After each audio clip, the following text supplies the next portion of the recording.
Please stay tuned to the end of Extra Time this evening, as we'll have details of a competition coming up for the UK Athletics Championships at Perry Bar this coming weekend. Hello and welcome to Extra Time with me, Gary James, coming to you from Nailcote Hall in Solihull, just outside of Kenilworth and Coventry, sort of in that triangle. And we're going to be chatting to Rick Cressman, who's the owner of Nailcote, and a little bit about the hall and also about the Farmfoods Golf Par 3 Championships that's coming up here later on in August. But for now, let's have a chat to Rick. Rick, here we are at Nailcote Hall. Tell us a little about the history behind it, how you came to be the owner of such a wonderful place. I think the frightening bit now, Gary, is it actually goes back very nearly 25 years. We've actually just started my 25th year a few days ago. Yeah.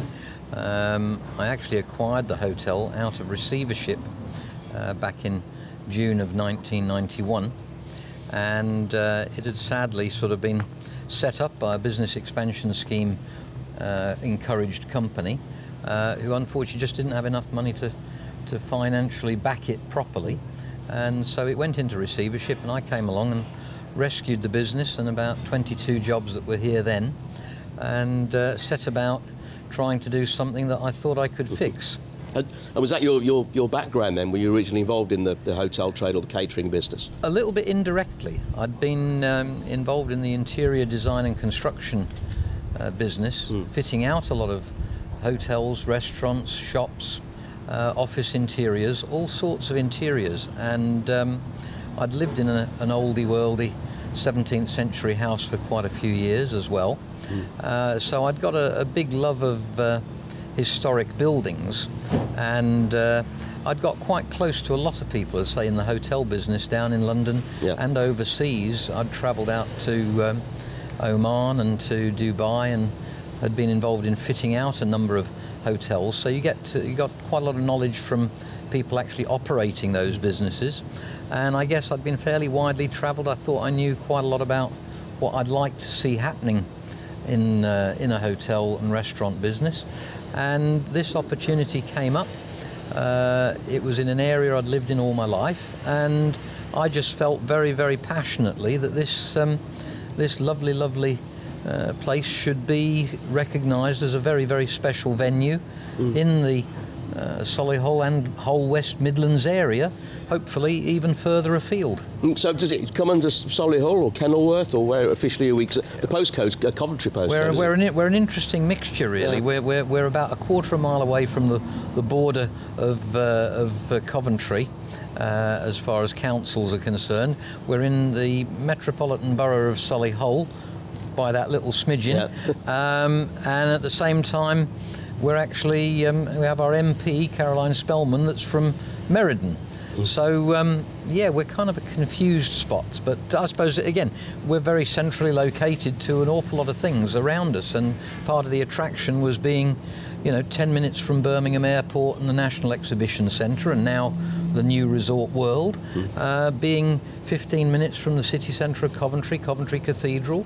Just 10 minutes down the road we've got Kenilworth Castle, 15-20 minutes from Warwick Castle, only a little bit more to Stratford-on-Avon, and so you look around and you actually say then even from here to Colmore Row in Birmingham, half an hour. Yeah. So it's a lovely country house hotel and venue that is very accessible to actually an enormous amount of population. And it's it's just been an interesting challenge to have it recognised as that special venue in the area. And we're going to talk about golf and the Par 3 Championships a little later on.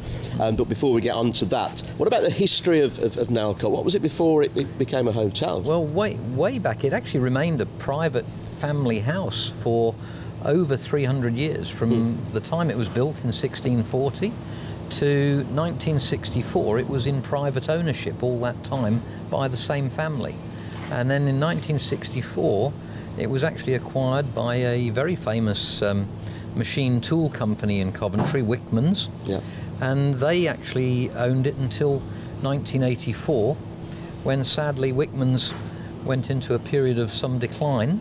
They are still alive and kicking in a small way in Coventry, and it's a very, very proud Coventry engineering name, and they held it for 20 years and used it as a sort of international customers entertainment venue. Yeah. And then in 1984 it was acquired as a restaurant, and it stayed in those hands until 1988, so just a few years. And then, as I say, a business called Elegant Ways came along that was encouraged into being by government tax breaks for investors, and they acquired it and built 20 bedrooms, or 16 more bedrooms should I say, made it a 20-bedroom hotel, and sadly they opened the doors in April 1990 and went into receivership in August of 1990. So it then traded in receivership until I came along in June of 1991. And I've been wearing my tag ever since. Yeah. And as I say, next year will be my 25th anniversary. And I know you've done a hell of a lot of work on the place, Rick, and we'll have a look around a bit later. But I know literally only weeks ago you opened the new clubhouse. Yes. Here on the Par 3 course. So I think let's go and have a look at the newest member of the family. Yep, no, that would be great. That would be absolutely wonderful. Brilliant. Okay.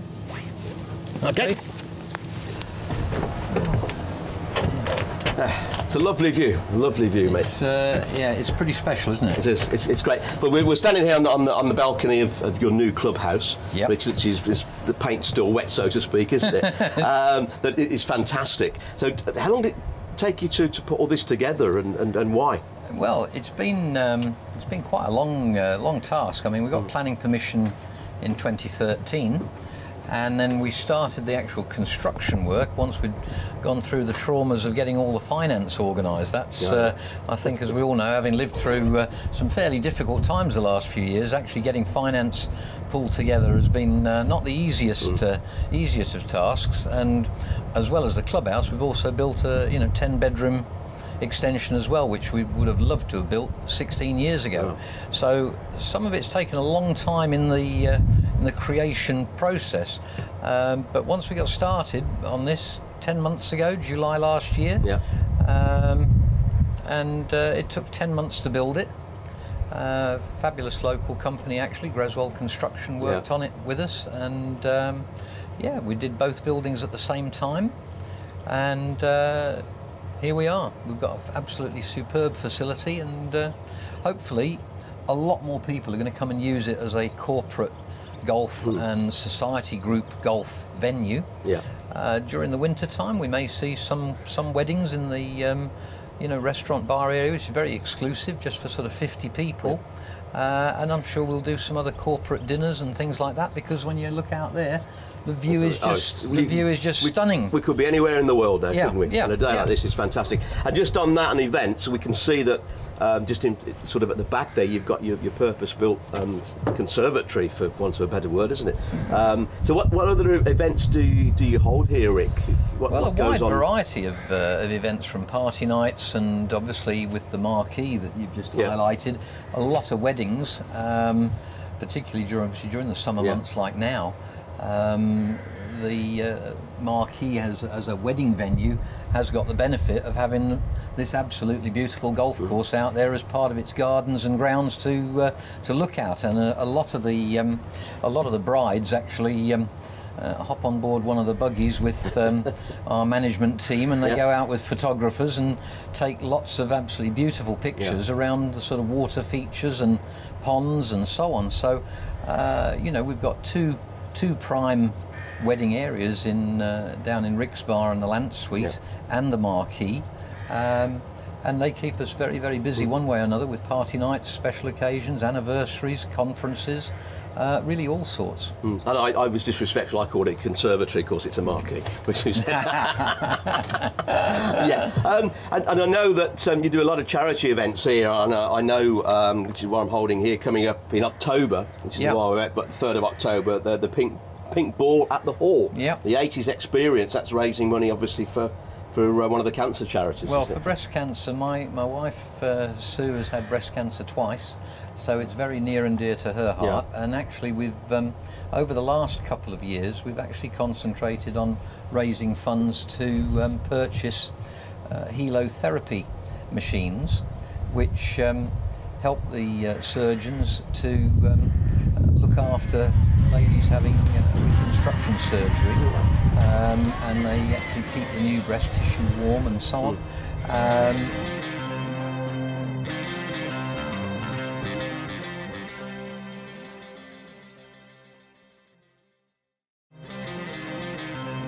The actual shaping and styling of the greens and the way that they actually run off means that once you're actually on the greens, the putting is a serious challenge. It's not just sort of a flat round disc to hit a straight flat putt. You know, you've got to read the greens carefully and actually putt well. So I mean, that's why to date the the pros tend to come and they'll give it a bit of a go, once in 4 rounds, but they very rarely get a grip on it more than once. They find that it's very, very tight, and it makes them work very, very hard for the prize money, for which which now is £100,000 prize fund this year. So that's a lot of money. And some of the, if we can, coming up, it's this year it's in August from August the 11th to the 14th. I want to say there about the prize money, and really ever since I teamed up with my partner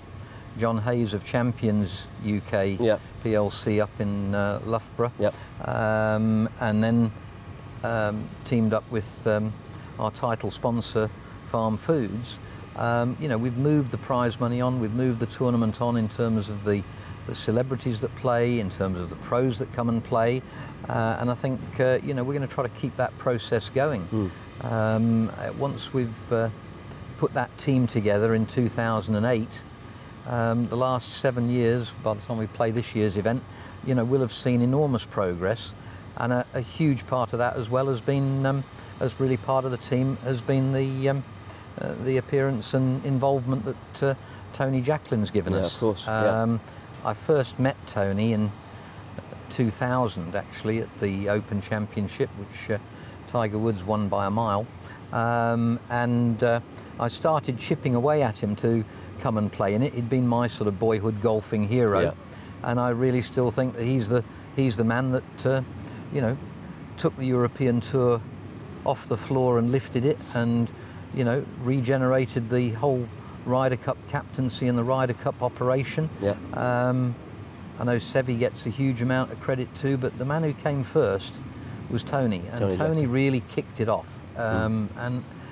his involvement has been enormous, and his belief in the kind of validity of challenging quality par 3 golf has just been inspirational. I mean, he swears that this is the fiddly part of the game. This is the part of the game that really, really matters if you're going to be a winner. And 2 years ago, Tommy Fleetwood won. 3 years ago, Tommy Fleetwood came nowhere, and he had a nightmare. And a young player who, once he won the par 3 championship here, he went up to Glen Eagles, won on the European Tour, and his career hasn't stopped since, and he's moved from 230th on the money list in the world list to number 49. So at the moment he's in the running to be playing in the Masters and everything. And last year Eddie Pepperell was about 230 on the list worldwide, and having won here, he's just kept playing really solid golf, and he's now number 97 in the world. So it's as far as I'm concerned, whilst I've always tried to make this Warwickshire's answer to the par 3 course in Augusta, with the beauty and the styling of it, the same size of it, the lovely bit about it now is that we can actually sit here proudly saying that, well, nobody actually wants to win the par 3 tournament at Augusta. No, they don't. But when it comes to the Farmfoods British Par 3 Championship, actually it's the tournament to win if you want to actually set your career running. It's a springboard. So it's a springboard. This is proving to be a springboard to success. So that's great to see as well. And from Farmfoods' point of view, they've been involved, say, for a while now. Is it what attracted them to do? Because they're a local company, aren't they? I think, in all fairness, I think The owner, Eric Hurd, is a golf nut. He loves his golf. Yeah. He's a good Scot from Aberdeen, and he adores his golf. And he also, like me, I think, was a huge fan of Tony Jacklin. And once he knew that Tony was involved in the tournament and that we really meant business with it, he's really helped us to make sure we make business of it. And I mean, another inspirational person that has helped me to make a dream come true, really. Brilliant.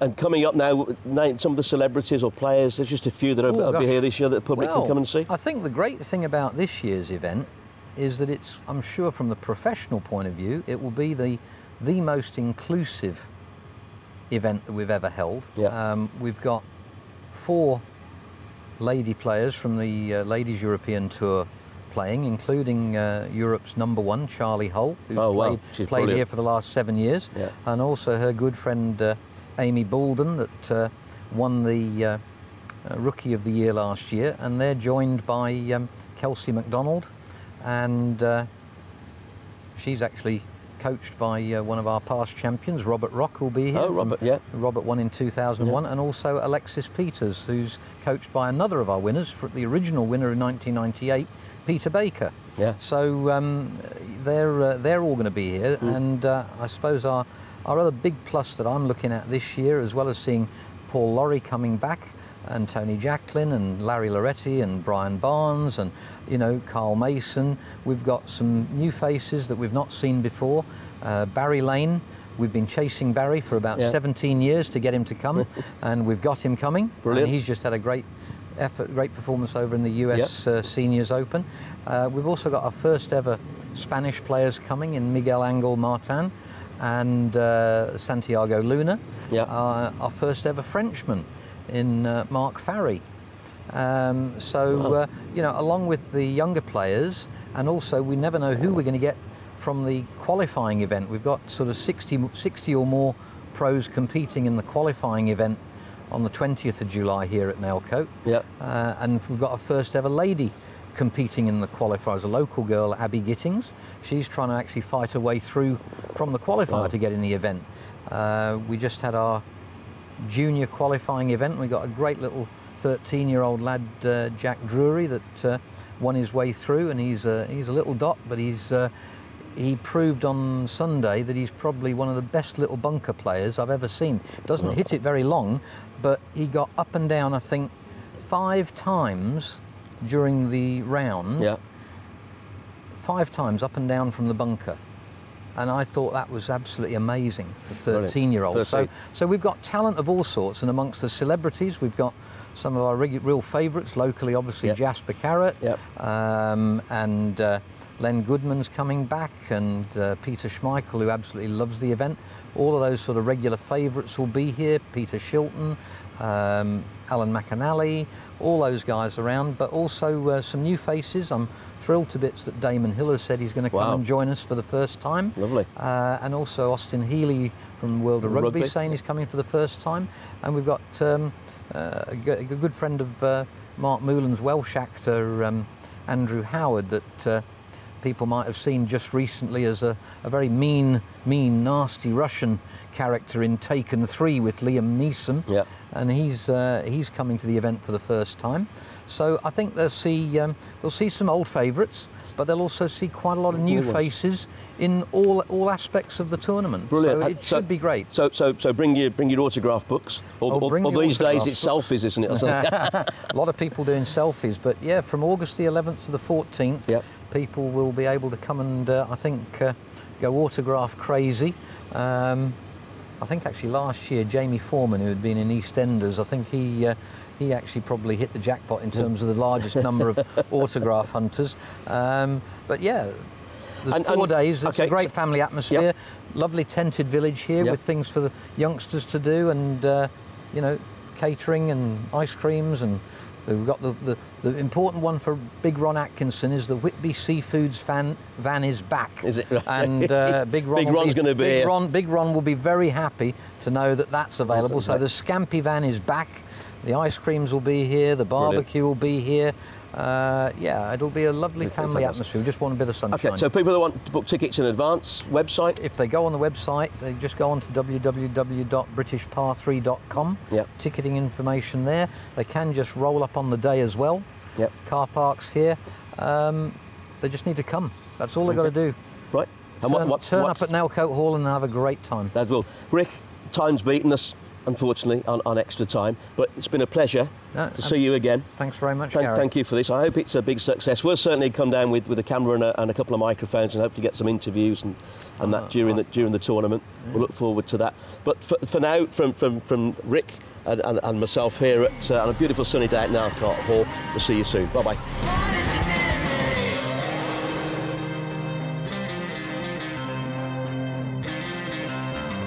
So our extra time competition this coming weekend, Saturday and Sunday, it's the UK Athletics Championships at the Alexander Stadium in Perry Bar, and we've got 2 pairs of tickets to give away, 1 pair for Saturday, 1 for Sunday. All you need to do is email us your details to hello@bigcentre.tv. Closing date and time is this Thursday at midnight.